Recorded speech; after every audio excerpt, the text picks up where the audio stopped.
Start your tabletop RPG campaign today with a West Marches style campaign.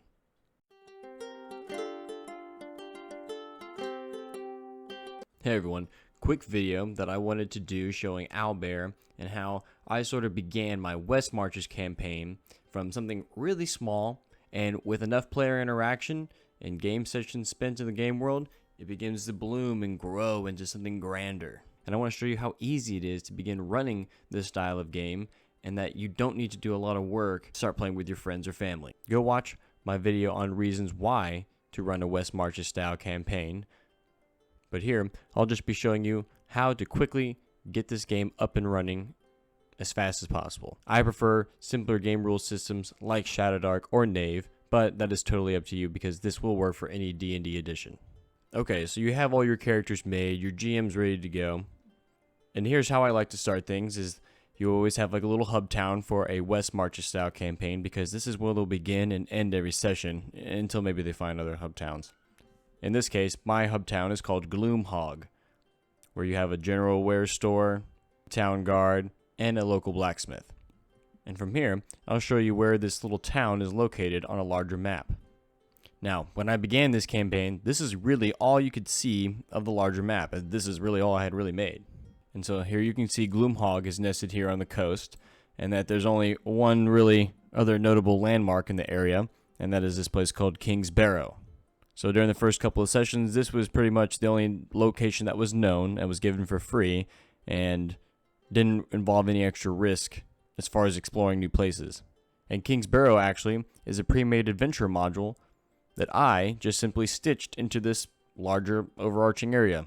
Sure, King's Barrow has a little of its own backstory and setup, but I find that none of that really matters too much, because some way you and your players will find a way of stitching its own little idiosyncratic story bits into a larger tapestry. So in this case, I still haven't really done any GM work. All I've done is, I used Incarnate, although I could have simply done the same thing on pen or paper. It's no different, but created a small little area, put a pre-made adventurer module that I didn't have to even make myself, and that way I can take the stress off of creating an entire dungeon from scratch. The first session, I might have actually even just read off the intro passage to King's Barrow's adventure and had them start at the entrance of the dungeon proper. And it wasn't until at the end of that session, when their characters went back to town to offload all their loot and do some carousing, is when the presentation of this map was given at the second session. But otherwise, this might be how it looks for the first couple of sessions. There's something that's definitely there, that definitely has treasure. And so let's say Saturday night, 4 of your players find time to schedule an adventure. They decide that they want to go to King's Barrow. You know that they are going to King's Barrow, so that way you don't have to worry about prepping anything else. So that adventure, they'll head their way to King's Barrow. And for running West Marches, random encounters are sort of the bread and butter of it. And so here, I've just snipped the encounter tables from the Curse Scroll number 1, the official expansion for Shadowdark. And I would show you how I would do this as the players are headed to King's Barrow. And there's multiple ways that you can perform this particular system, but I'll just show you what I do. And so we'll say that, yes, they are headed from Gloomhog to King's Barrow. They're headed along a path. They're not quite in the forest yet. There are so many different ways that you can trigger encounters.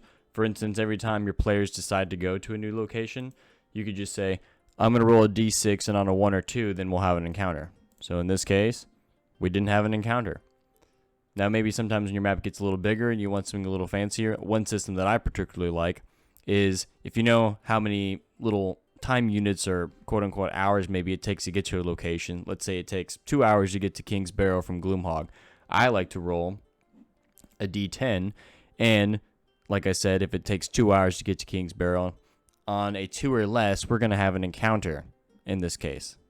So I'll roll a d10 here, and if we get a 2 or less, we'll see those 2 d4 boars. And in this case, with an 8, it looks like we're going to be avoiding them.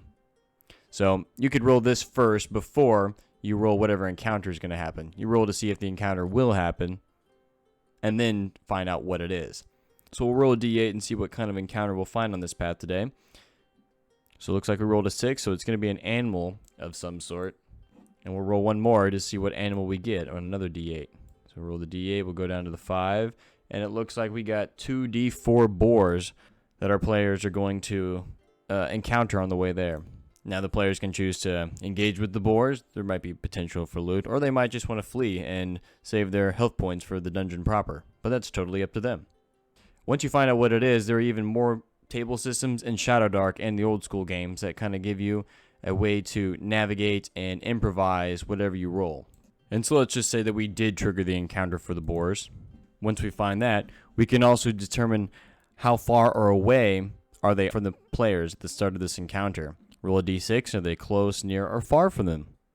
You can roll to see what activity these boars are doing. Maybe that they're hunting around and digging up the dirt, or perhaps they're nesting and resting at the moment, or sleeping even rather.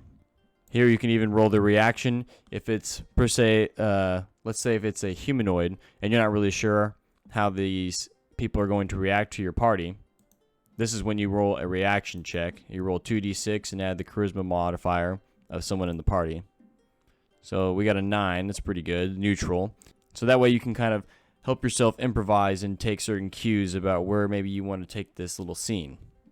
So now let's say it's been a couple weeks, your players have gone to King's Barrow a couple times, and maybe they heard a rumor about something elsewhere, or perhaps they just want to start exploring the surrounding areas.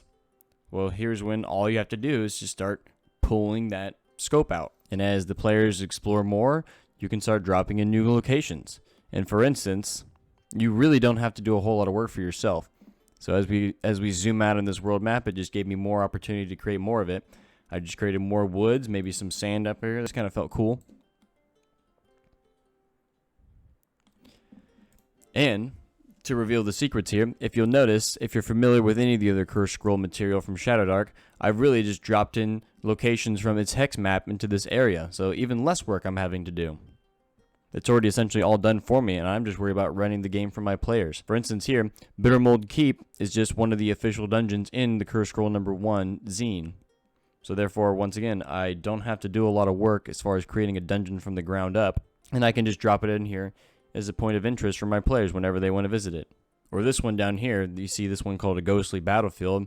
It is actually another YouTuber's adventure that he created. Red Mage GM, who does a lot of reviews. This is his Blessed and the Beast adventure that I have dropped in here. And so that way you can really stitch in anything that you want into your growing game world. Or if you find reason to create your own dungeon or a particular little adventure area, seed it in here, wait for them to explore and find it. Typically in Shadowdark, when you're exploring an area you don't know, the characters will decide that they want to head north, for instance. And in Shadowdark rules, one of the players will make an intelligence check, and they'll need to get a, depending on the GM's ruling maybe, I think typically about a 12 is all they really need. So they would roll a d20. The 17 will definitely be higher than 12.